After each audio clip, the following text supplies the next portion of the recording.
NewsX. The Quad leaders meeting has taken place in Delaware in the United States of America. US President Joe Biden has hosted Japanese Prime Minister Fumio Kishida, Australian PM Anthony Albanese, and Prime Minister Narendra Modi of India in his hometown Wilmington, and high on the agenda was China. Well, yes, the Quad leaders have called out China for its aggressive actions in the Indo-Pacific, particularly in the Taiwanese Strait and also the South China Sea at large. The Quad emphasized that it strongly opposes any destabilizing or unilateral actions that seek to change the status quo by force or coercion. Condemning recent illicit missile launches and aggressive actions in the maritime domain, the Quad has called for an Indo-Pacific where all countries can exercise their agency to determine their futures. As Beijing continues incursions into Taiwan's territorial waters, clashes with the Philippine vessels in building of artificial islands and secret bases, the Quad nations have come together to chart out a comprehensive plan. This includes building Coast Guard synergy, a partnership for constructing ports, and consolidation of a logistics network to aid smaller countries in the Indo-Pacific. Well, the big question is, can all of this tame the dragon? Joining us at this point live is Professor Madhav Nalapat, editorial director of the Sunday Guardian. Dr. Erin Watson, public policy expert, is also live with us from Australia. Dr. Satoru Nagao, fellow Hudson Institute, is joining us live as well. Robindra Sachdev, international affairs expert, is also live with us on the broadcast. Professor Nalapat, let me get started with you. It certainly, of course, was a much-awaited Quad meeting. High on the agenda was China. What do you make of what was discussed? I think that for the first time, the Quad has come out in the open, and it has basically said very clearly that it favors a free, open and inclusive Indo-Pacific and is working towards that particular goal. You recall that several years ago, Prime Minister Modi called for a free, open and inclusive Indo-Pacific, and with due respect for sovereignty and international law. Now, international law also means the law of the seas, and China has laid claim to the whole of the South China Sea, not as some kind of an extended zone, an exclusive economic zone, but as its own sovereign territory. It's like as though it was a pond inside China. Now, all this, frankly, is against international law, and I think I'm glad the Quad has stood up and said very clearly that it is going to ensure that such violations of international law are basically prevented, or wherever they take place, they will not be allowed to stand. So I think it's a very welcome development, and I congratulate President Biden, the host. I congratulate the other leaders of the Quad, Prime Minister Modi, Prime Minister Albanese, and Prime Minister Kishida of Japan. And if I may say so, it doesn't matter that Biden is retiring or Kishida is retiring. The fact of the matter is, a certain continuity is there in policy, and that continuity there is because of the aggressive behavior of China. This is not an action, it's a reaction. It's a reaction to this aggressive behavior, and unless this aggressive behavior stops and this Chinese effort to grab territory that is not theirs stopped and rolled back, I think, frankly, that the Quad is a very essential. I am glad it has stood up and said clearly that it is there, it is available, and the other countries that have a problem, you're seeing the Philippines now. Philippines is not the only country. Other countries also have similar problems, not as overtly as the Philippines, but definitely.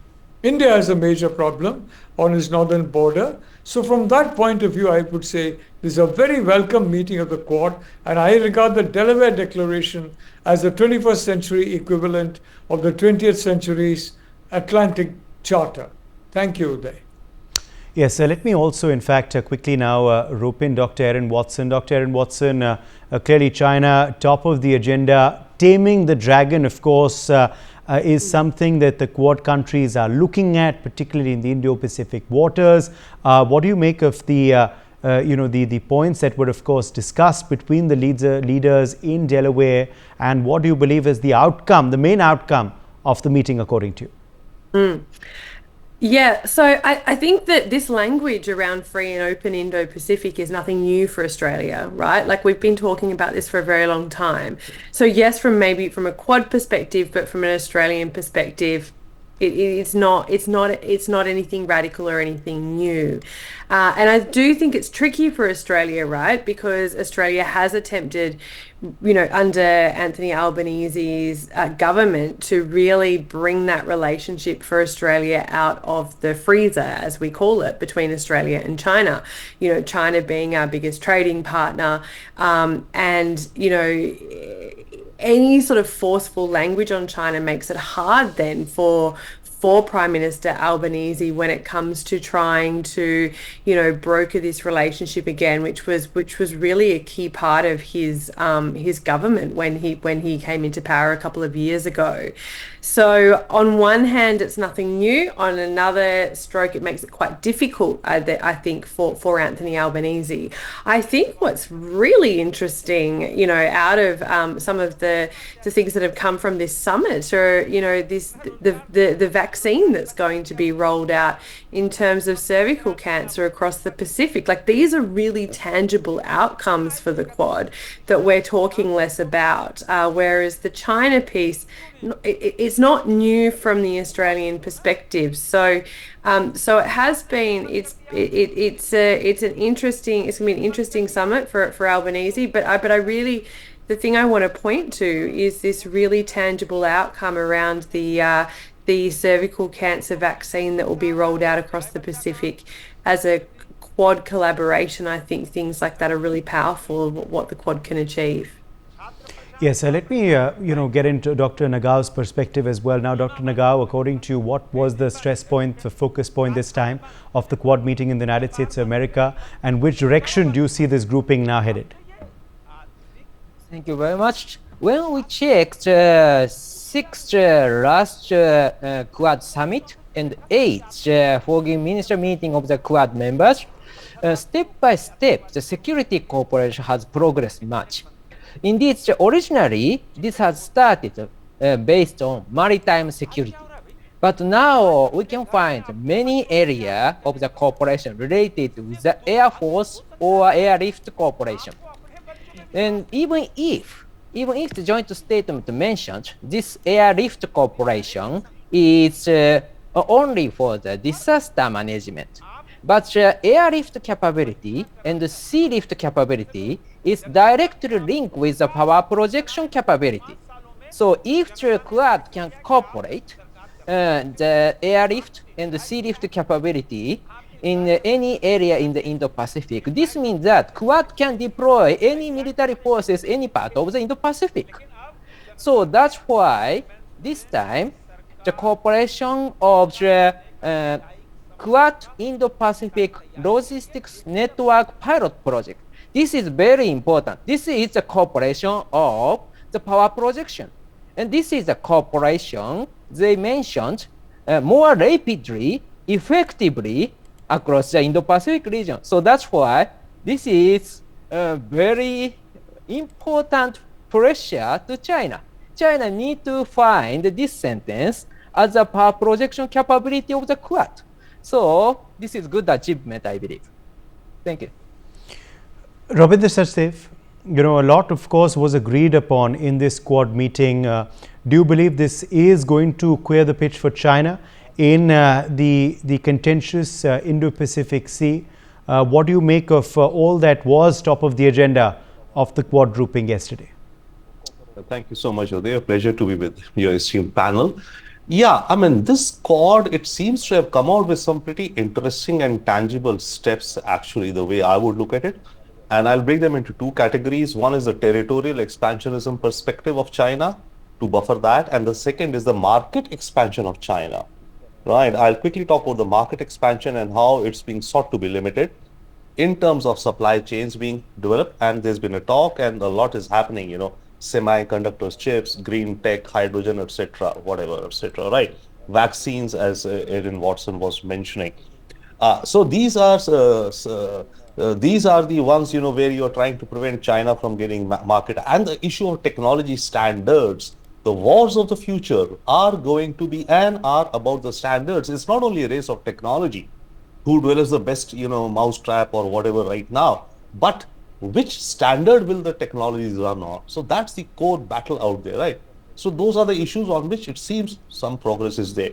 But then if we link it and see with respect to the territorial expansion and perspective on their end, I see some very interesting moves. The one which stands out most to me is the Coast Guard observer mechanism, whatever they're talking about, right?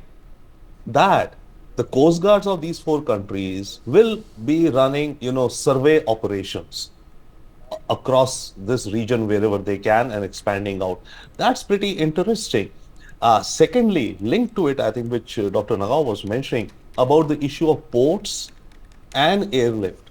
I mean, the port infrastructure is supposed to be on the civilian side, but we can very well understand there's a duality to it. Similarly, the airlift capacities and the disaster management, well, fundamentally it means it's dual use. You can use it in terms of disaster or in terms of urgent conflict. So those are dual use, both the ports and the airlift. But coming back to the Coast Guard, and I noticed, I think the term also mentioned therein was maritime militias. Because what China is doing, as Professor Nalapat was mentioning, not only treating it as its own lake, or exactly treating it as its own pond, and going out, and it's like in real estate, possession is 99% of the game, right? So these are public lands where Chinese are creating their presence through not only their navies, building artificial islands and bases around them, but using their maritime militias, or oblique, I would even come to the other one, nearer maybe, the fishermen. The fishing boats of China are, or descend, they go out deep into the seas, into the oceans, open seas, and then, encroaching the economic zones of other countries. It's like 200, 300 of these boats arriving somewhere around you in Philippines, even in Latin America. Now, what can the Coast Guard of a country like Philippines or a Latin American country do? They can at most warn with their, mics and megaphones, go away, water cannons, etc. And these fishing boats are equipped with radars, sonars, okay, for communication devices. And also the PLA Navy has equipped them with basic machine guns and such, and saying that this is for, for anti-piracy and protection, etc. Now, what these fishing boats are doing, it's not that they're fishing like, let's say they have a range, a typical boat of 100 feet maybe has a range of 100 miles. It can go and catch the fish and come back and unload. No, they go 100 miles.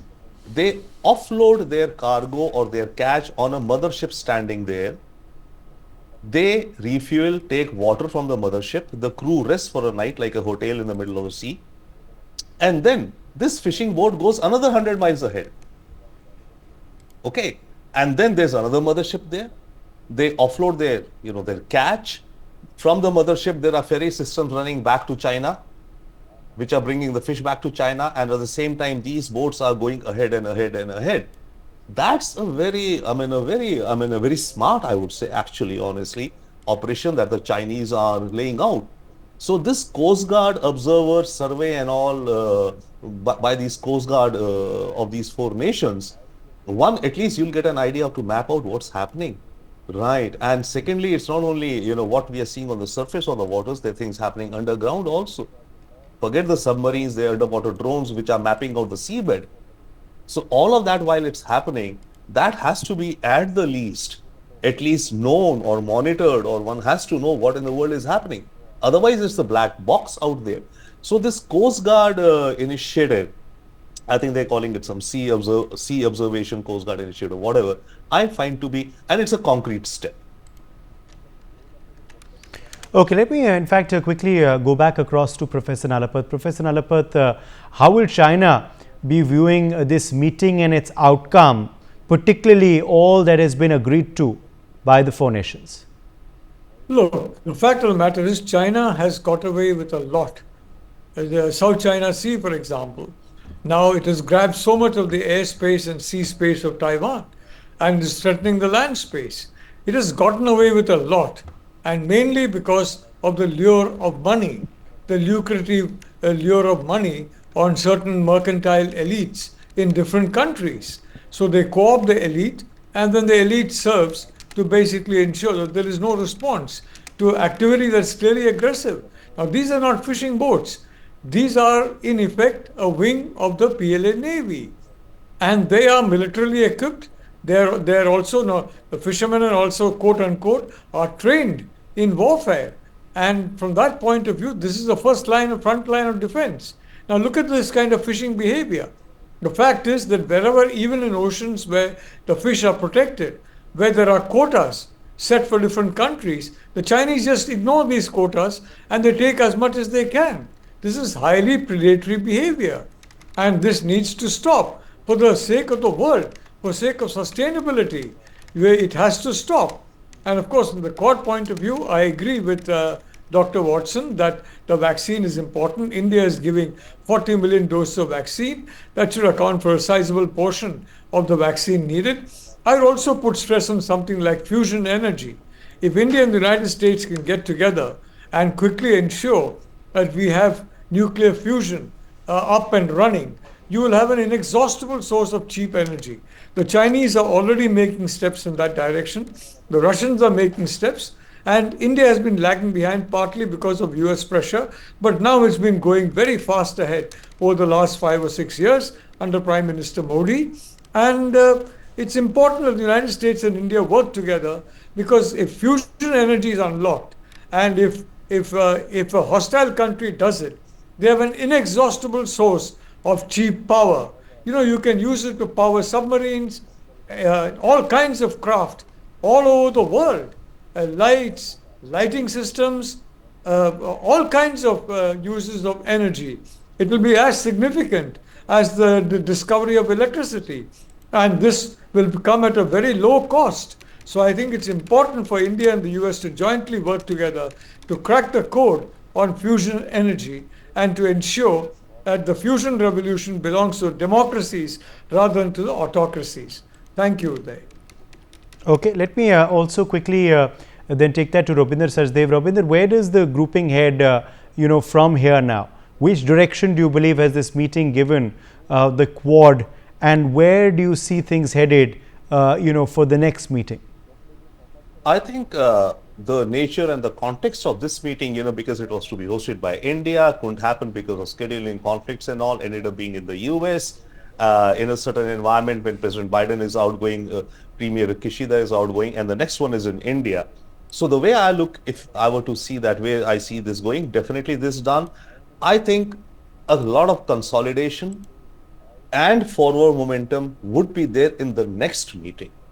This one, I think, is perhaps the first meeting of the leaders since 21, wherein things have converged to a matter of seriousness and serious steps being taken, right? Or at least conceptualize, be it again, as I'm saying, on the market-facing side, as well as on the military-facing side with regards to China. So I would look at, okay, fine, a bunch of these things said and done, progress will be made on these.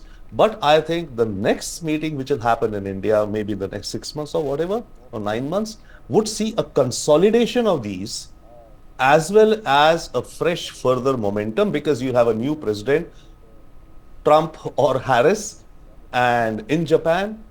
So it'll be like, okay, let's start, if not afresh, because it'll be a fresh beginning in a way of sorts. We've come up so far, so it will be a change phase of the Quad, I think, in the next meeting, and the outcomes of that Quad will be the ones, I think, more would be a next phase of the Quad's trajectory. All right, Dr. Erin Watson, taking that across to you, will China's ambitions be, of course, checked by this, this grouping's deliberations and, of course, also agreements? How do you view that the China viewpoint on all of what was discussed, and whether we are going to see their ambitions checked or checkmated in this region? No, I'm not even sure that as a premise or as a question is really helpful, that they would be checkmated or checked. China is going to do what China wants to do. But I think what's more interesting is to think about what might happen with the outcome of the US election. Will there be any substantial change if we see a Trump presidency? Will we see any substantial change to the Quad or focus on the Quad or prioritization of the Quad under Kamala Harris presidency. So I think that there are sort of more near issues that we need to look at when it comes to the Quad. Similarly, I mean, Australia is pretty, I can't foresee any real change if there was a change in government early next year. We do have a federal election coming up here. Australia is less unpredictable in that sense. I mean, I think that the Quad is done and dusted from an Australian perspective. This is a key foreign policy priority for Australia. We're very bipartisan in that sense, whereas the US election is more unpredictable. So I think it's less about how China responds to this, but perhaps more what's going to happen in the next couple of months when it comes to the United States, and then therefore what that means for the Quad going forward. I think with any of these, these sort of concerts of countries working together on things, it's seeing the really tangible outcomes actually come through, and how can we measure them. You can have all the commitments that you like. You can have all of the, I noticed with the declaration here or the statement that there are some unilateral commitments that come through that as a collective look really powerful, but individually, bilaterally, is that as interesting? Again, how do we measure the outcomes of what's come through in this particular statement? So, I think it's, China will continue on, but what does this where is the Quad actually going in the next few months, and what can it actually achieve as a grouping? I think that's much more interesting for us to look at, on the side of, we're all on the Quad side here. So let's see how that plays out over the coming months. Okay, Dr. Satoru Nagao, also now, of course, a comprehensive, strategy for the oceans is something that we've heard earlier too. Of course, the Coast Guard synergy now has been stressed on, but also the logistics network for smaller nations in the Indo-Pacific. Do you believe this is a very interesting agreement that has come forth from this particular Quad meeting, and how is it going to help the smaller countries in that Indo-Pacific in the future? Thank you very much. Yes, leading the smaller country is a very important part of the Quad. And in this case, when we see the future, we can see expanding India's role in this case. Because India is a leading country, rising country, but at the same time, when we see this Quad, we can see the two countries received big support from India, Philippines and Vietnam. In case of Philippines, other three countries support the Philippine military, but now India is the main supplier, most strongest arsenal Philippines possess, which is BrahMos missile. And now, when we check the joint statement of the Quad summit, we can find one important information. The Vietnam suffer the damage from the Typhoon Yagi. That's why all of the Quad support Vietnam jointly.